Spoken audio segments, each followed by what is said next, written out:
पंचगंगा नदीने इशारा पातळी ओलांडलेली आहे।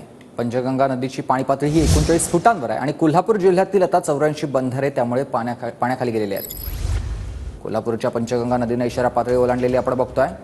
कोल्हापूर जिल्ह्यातल्या 84 बंधारे आता पाण्याखाली गेल्याची माहिती आहे। भूषण पाटील माझे सहकारी याविषयी आपल्याला अधिक माहिती देतील। भूषण, कोल्हापूर शहर आणि परिसरात पावसाचा जोर आता कमी झालेला असला तरी जिल्ह्याच्या धरण क्षेत्रात अजूनही पाऊस कोसळतोय, त्यामुळे पंचगंगा नदीच्या पाणी पातळीमधली वाढ हे कायम असल्याचं चित्र पाहायला मिळतंय।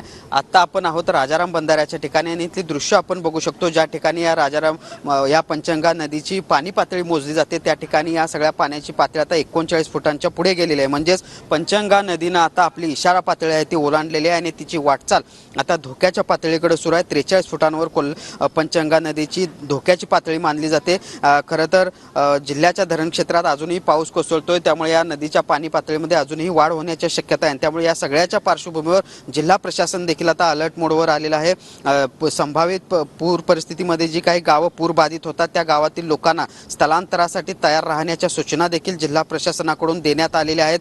खरं तर जिल्ह्यातील बहुतांशी धरणं आता 80% जास्त भरलेली आहेत आणि त्यामुळे येत्या काळात पाऊस वाढला तर या धरणांमधून देखील मोठ्या प्रमाणावर विसर्ग या नद्यांमध्ये होणार आहे आणि त्यामुळे या नदीची पाणी पातळी अजूनही वाढण्याची शक्यता जी आहे ती वर्तवली जाते आणि त्यामुळे सतर्क झालेला आहे प्रशासन। दुसऱ्या बाजूला दिलासादायक बाब म्हणजे अलमट्टी धरणातून जवळपास 1.25 लाख पाण्याचा विसर्ग केल्यामुळे कोल्हापूरकरांना थोडासा दिलासा आहे। पण धन्यवाद तुम्ही दिलेल्या सविस्तर माहितीसाठी।